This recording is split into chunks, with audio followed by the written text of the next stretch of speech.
capítulo de número 15, apenas o verso de número 34, para a nossa meditação nessa noite.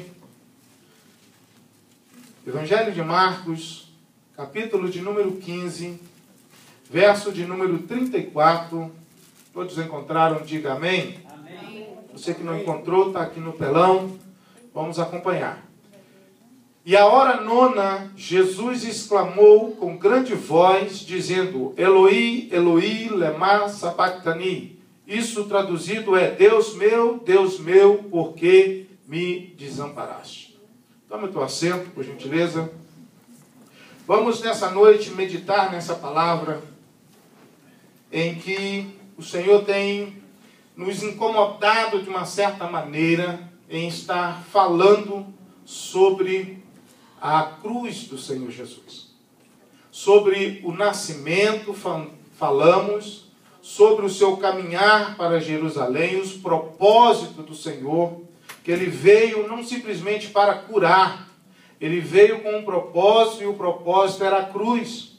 E ele foi para o Getsêmani, como estivemos ministrando ontem, e ali foi ministrado e escrito por Lucas que ele suou gotas de sangue naquele momento, que ele já estava ali no Getsêmani sendo moído pelo próprio Pai, porque as Escrituras diz que foi o próprio Pai que resolveu moer o Filho. O Filho tinha que tomar o cálice que o Pai estava colocando diante dele.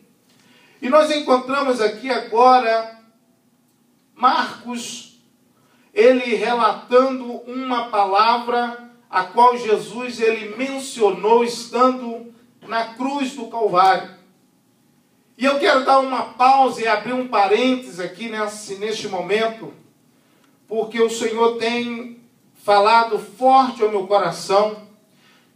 E como foi dito aqui na abertura desse culto concernente que cada um precisa carregar a sua cruz, que cada um precisa estar apto em carregar a sua cruz, a enfrentar as adversidades que virão, em que o próprio Senhor deixou claro que teríamos aflições, passaríamos por adversidade, e essas adversidades faz parte da minha cruz, e eu preciso carregar essa situação, carregar essa cruz, mas em tudo o Senhor também deixa escrito, dizendo: vinde a mim todos que estáis cansados, sobrecarregados, oprimidos, enfim, e eu vos aliviarei. Então há descanso no Senhor Jesus. Por mais pesada que você possa achar que esteja a tua cruz, que o que você está passando está difícil, há refrigério e há descanso no Senhor Jesus. Ele é o nosso refrigério. Ele diz: vinde a mim todos que estáis cansados, sobrecarregados, e eu vos aliviarei. E nós encontramos aqui, amados, o Senhor ministrando comigo como eu posso dizer que sou discípulo do Senhor e que não há amor no meu coração. Porque nós encontramos João falando no capítulo 3, no verso de 16, que Deus amou o mundo de tal maneira que deu o teu Filho unigênito, para que todo aquele que nele crê não pereça, mas tenha a vida eterna. O amor de Deus está presente. E Jesus demonstrou este amor também presente no seu ministério, em todo o seu período aqui na terra, demonstrando este amor para com toda a humanidade. As Escrituras nos diz que ele não veio para ser servido, mas ele veio para servir. Isso é demonstração de amor. E não há possibilidade, o Senhor começa a dizer ao meu coração, que não há possibilidade de falarmos de amor, de entendermos o Evangelho, se nós não compreendermos o verdadeiro sacrifício do Senhor.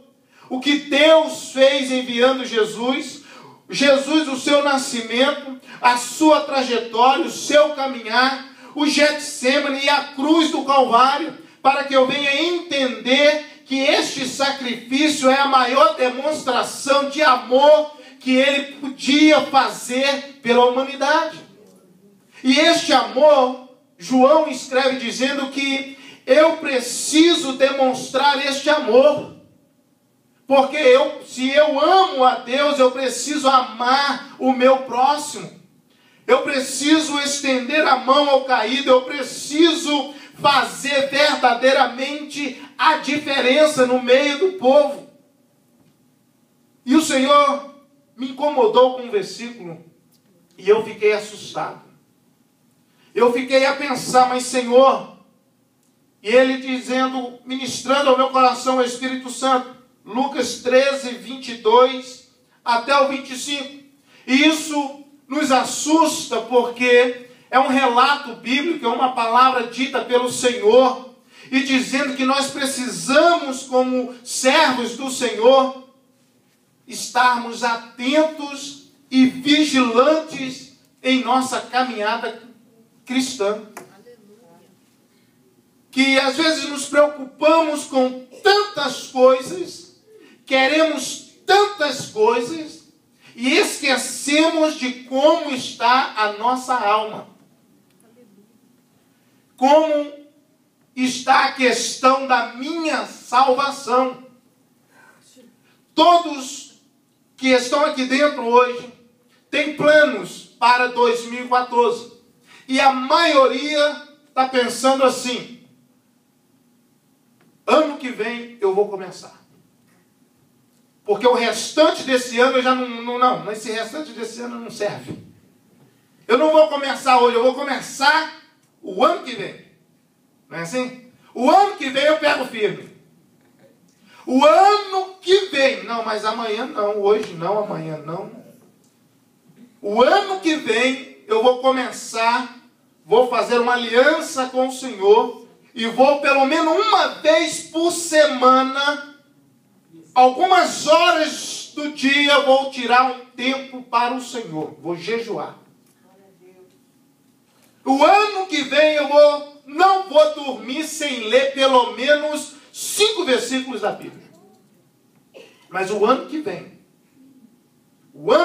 eu vou melhorar a minha caminhada. Eu vou tomar um posicionamento. Tem muita gente pensando assim. E eu preciso pensar o meu hoje, o meu agora. Como está a minha vida agora. Jesus, ele fala aqui em Lucas 13, 22. Ele diz assim: depois Jesus foi pelas cidades e povoados e ensinava, prosseguindo em direção a Jerusalém, o alvo. Alguém lhe perguntou: Senhor, serão poucos os salvos? Ele lhes disse: esforcem-se para entrar pela porta estreita, porque eu digo a vocês que muitos tentarão entrar e não conseguirão. Quando o dono da casa se levantar e fechar a porta, vocês ficarão do lado de fora, batendo e pedindo: Senhor, abre-nos a porta. Ele, porém, responderá: não os conheço, nem sei de onde são vocês. E isso me assustou. Eu fiquei a falar, a pensar sobre isso. E o Senhor então começou a ministrar que hoje em dia estão muitas pessoas dentro das igrejas. Mas se o Senhor voltasse hoje, elas não subiriam. E isso é muito sério. Talvez não é a palavra que você gostaria de ouvir. Mas como está a nossa situação hoje? Se o Senhor hoje tocar a trombeta, se hoje Ele me chamar, porque Ele está dizendo que poucos entrarão, poucos. E Ele está dizendo: esforcem-se para que possam entrar, negociem, para que possam tomar posse da salvação. Aleluia. Porque Jesus já foi crucificado. Ele já nos comprou. Porém, depende agora do meu proceder, do meu caminhar, do meu aceitar, do meu abrir mão, como foi dito aqui, de não largar a mão do arado, porque aquele que larga a mão do arado não está apto para ser discípulo. João, capítulo de número 6, verso de número 60, Jesus ele fala e dá um discurso, prega, ministra a palavra, e muitos que estavam ali acompanhando Jesus junto com os 12 discípulos, eles dizem assim: tu